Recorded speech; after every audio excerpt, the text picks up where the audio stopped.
اعوذ باللہ من الشیطان الرجیم بسم اللہ الرحمن الرحیم۔ السلام علیکم۔ حضرت نواس بن سمان کلابی رضی اللہ تعالیٰ عنہ سے روایت ہے کہ ایک صبح رسول اللہ صلی اللہ علیہ وآلہ وسلم نے دجال کا ذکر فرمایا، اس کی حقارت کا ذکر فرمایا اور اس کا عظیم بڑا فتنہ ہونا بیان فرمایا۔ یہاں مطلب یہ ہے کہ تفصیل سے بیان کرتے ہوئے کبھی معمول کی آواز میں بیان فرمایا، کبھی آواز بلند فرمائی، حتیٰ کہ ہمیں محسوس ہوا کہ وہ کھجور کے درختوں کے کسی جھنڈ میں ہے اور ابھی نکلنے والا ہے۔ جب ہم اس کے بعد رسول اللہ صلی اللہ علیہ وآلہ وسلم کی خدمت میں حاضر ہوئے تو آپ نے ہماری یہ خوف زدگی کی کیفیت ملاحظہ فرمائی۔ آپ صلی اللہ علیہ وآلہ وسلم نے فرمایا، تم لوگوں کو کیا ہوا؟ ہم نے کہا، اے اللہ کے رسول، آج صبح آپ نے دجال کا ذکر فرمایا، اس کی پستی بلندی کا ذکر فرمایا یا آہستہ اور بلند آواز سے تنبیہ فرمائی، حتیٰ کہ ہمیں محسوس ہوا کہ وہ کھجوروں کے جھنڈ میں ہے۔ آپ صلی اللہ علیہ وآلہ وسلم نے فرمایا، مجھے تمہارے بارے میں دجال سے زیادہ کسی اور چیز سے خطرہ ہے۔ اگر وہ اس وقت ظاہر ہوا جب کہ میں تمہارے اندر موجود ہوں تو تم سے پہلے میں اس کا مقابلہ کر لوں گا، دلائل کے ذریعے سے ہو یا اس کے شعبدوں کی حقیقت ظاہر کر کے ہو۔ اور اگر وہ اس وقت ظاہر ہوا جب میں تمہارے اندر موجود نہ ہوں گا تو ہر شخص اپنا دفاع خود کرے گا، اور میری عدم موجودگی میں اللہ ہر مسلمان کا مددگار ہے۔ دجال گھنگریالے بالوں والا جوان ہے، اس کی آنکھ ابری ہوئی ہے، وہ ایسا ہے کہ میں اسے عبدالعزیٰ بن قطن سے تشبیہ دیتا ہوں۔ تم میں سے جو کوئی اسے دیکھے اس کے سامنے سورۃ کہف کی ابتدائی آیات پڑھے۔ وہ شام اور عراق کے درمیان ایک راستے پر ظاہر ہوگا اور دائیں بائیں فساد پھیلائے گا۔ اللہ کے بندو، ثابت قدم رہنا۔ ہم نے کہا، اے اللہ کے رسول صلی اللہ علیہ وآلہ وسلم، وہ زمین میں کتنا عرصہ رہے گا؟ آپ صلی اللہ علیہ وآلہ وسلم نے فرمایا، 40 دن، جن میں سے ایک دن ایک سال کے برابر ہوگا، ایک دن ایک مہینے کے برابر، ایک دن ایک جمعہ 7 دن کے برابر، اور باقی 37 دن تمہارے عام دنوں کی طرح ہوں گے۔ ہم نے کہا، اے اللہ کے رسول، وہ دن جو سال کے برابر ہوگا، کیا اس دن میں ہمیں ایک دن کی صرف 5 نمازیں کافی ہوں گی؟ آپ صلی اللہ علیہ وآلہ وسلم نے فرمایا، اس دن میں اس کی مقدار کے مطابق اندازہ کر لینا۔ ہم نے کہا، اے اللہ کے رسول، زمین میں اس کے سفر کرنے کی رفتار کتنی ہوگی؟ فرمایا، جیسے بادل جس کے پیچھے ہوا لگی ہوئی ہو اور اسے اڑائے لیے جا رہی ہو۔ نبی کریم صلی اللہ علیہ وآلہ وسلم نے فرمایا، وہ کچھ لوگوں کے پاس آئے گا، انہیں اپنی بات تسلیم کرنے کی دعوت دے گا، وہ اس کی بات مان لیں گے اور اس کے دعوے کو سچا مان کر اس پر ایمان لے آئیں گے۔ وہ آسمان کو حکم دے گا کہ بارش برسائے تو بارش ہو جائے گی، زمین کو حکم دے گا کہ فصلیں اگائے تو وہ اگا دے گی۔ ان کے مویشی شام کو چر چرا کر واپس آئیں گے تو ان کی کوہنیں انتہائی اونچی، ان کے تھن انتہائی بڑے، دودھ سے لبریز، اور ان کی کوکھیں خوب نکلی ہوئی ہوں گی، خوب شیر ہوں گے۔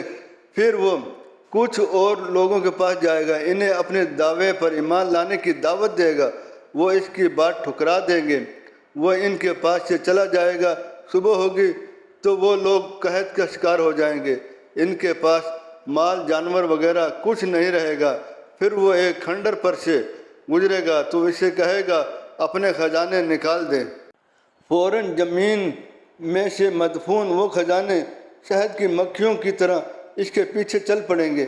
پھر وہ ایک بھرپور جوانی والے ایک آدمی کو بلائے گا اور اسے تلوار کے وار سے 2 ٹکڑے کر دے گا۔ ان ٹکڑوں کو ایک دوسرے سے اتنی دور پھینک دے گا جتنی دور تیر جاتا ہے، پھر اسے بلائے گا تو وہ زندہ ہو کر ہنستا ہوا آ جائے گا، اس کا چہرہ خوشی سے دھمک رہا ہوگا۔ اسی اثناء میں اللہ تعالیٰ حضرت عیسیٰ ابن مریم علیہ السلام کو زمین پر بھیج دے گا۔ وہ دمشق کے مشرق کی طرف سفید مینار کے قریب نازل ہوں گے۔ انہوں نے ورس اور زعفران کے رنگے ہوئے 2 کپڑے پہن رکھے ہوں گے، 2 فرشتوں کے پروں پر ہاتھ رکھے ہوئے ہوں گے۔ جب سر جھکائیں گے تو پانی کے قطرے ٹپکیں گے، اور جب سر اٹھائیں گے تو موتیوں کی طرح قطرے گریں گے۔ جس کافر تک ان کے سانس کی مہک پہنچے گی وہ ضرور مر جائے گا۔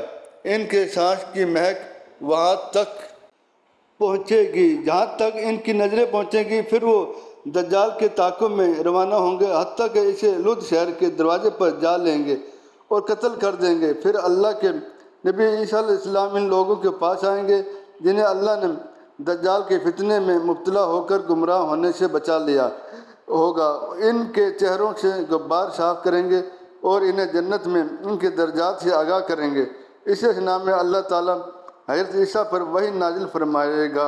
اے عیسیٰ، میں نے اپنے کچھ بندے ظاہر کیے ہیں، ان سے جنگ کرنے کی کسی میں طاقت نہیں، ان مومنوں کو حفاظت کے لیے طور پر لے جائیے۔ تب اللہ تعالیٰ یاجوج اور ماجوج کو چھوڑ دے گا اور وہ جیسے کہ اللہ نے فرمایا ہر ٹیلے سے اتر اتر کر بھاگے آ رہے ہوں گے۔ ان کے پہلے لوگوں ہجوم کے شروع کے حصے کا گزر بحر تبریہ سے ہوگا اور وہ اس کا سارا پانی پی جائیں گے۔ جب ان کے پچھلے افراد گزریں گے تو کہیں گے کبھی اس مقام پر پانی بھی ہوتا تھا۔ اللہ کے نبی عیسیٰ علیہ السلام اور ان کے ساتھی طور پر ہی موجود ہوں گے۔ یاجوج ماجوج کی وجہ سے کہیں آ جا نہیں سکیں گے، اس لیے خوراک کی شدید قلت ہو جائے گی، حتیٰ کہ انہیں ایک بیل کا سر اس سے بہتر معلوم ہوگا جتنا تمہیں آج کل 100 اشرفیوں کی رقم اچھی لگتی ہے۔ اللہ کے نبی عیسیٰ علیہ السلام اور آپ کے ساتھی اللہ کی طرف توجہ فرمائیں گے اور دعا کریں گے، تب اللہ یاجوج ماجوج کی گردنوں میں کیڑے پیدا کر دے گا، چنانچہ وہ سارے کے سارے ایک ہی بار مر جائیں گے۔ اللہ کے نبی عیسیٰ علیہ السلام اور آپ کے ساتھی پہاڑ سے اتریں گے تو دیکھیں گے کہ ایک بالش جگہ بھی ایسی نہیں جو ان کی بدبو، ان کی شرحان، ان کے خون سے آلودہ نہ ہو۔ وہ اللہ کی طرف توجہ فرمائیں گے اور دعا کریں گے تو اللہ ایسے پرندے بھیج دے گا جو بگتی اونٹوں کی گردنوں کی طرح ہوں گے، وہ ان کی لاشوں کو اٹھا اٹھا کر جہاں اللہ چاہے گا پھینک دیں گے۔ پھر اللہ ان پر ایسی بارش نازل فرمائے گا جس سے نہ اینٹوں کے مکان میں بچاؤ ہوگا نہ خیموں میں۔ وہ بارش زمین کو دھو کر آئینے کی طرح صاف کر دے گی۔ پھر زمین کو حکم ہوگا اپنے پھل اگائے اور برکت دوبارہ ظاہر کر دے۔ ان دنوں ایک جماعت ایک انار کھائے گی تو سب افراد شیر ہو جائیں گے اور اس کا چھلکا ان سب کو سایہ کر سکے گا۔ اللہ دودھ والے جانوروں میں اتنی برکت دے گا کہ ایک دودھ دینے والی اونٹنی سے ایک بڑی جماعت کا گزارا ہو جائے گا، اور ایک دودھ دینے والی گائے ایک قبیلے کے لیے کافی ہوگی، اور ایک دودھ دینے والی بکری ایک بڑے کنبے کو کافی ہوگی۔ وہ اسی اندازے سے خوشگوار اور بابرکت ایام گزار رہے ہوں گے کہ اللہ تعالیٰ ان پر ایک خوشگوار ہوا بھیج دے گا، وہ ان کی بغلوں کے نیچے سے گزرے گی اور ہر مسلمان کی روح قبض کر لے گی، اور باقی ایسے لوگ رہ جائیں گے جو اس طرح سر عام جمع کریں گے جس طرح گدھے جفتی کرتے ہیں۔ انہی پر قیامت قائم ہوگی، سور پھونکنے پر یہی لوگ مریں گے۔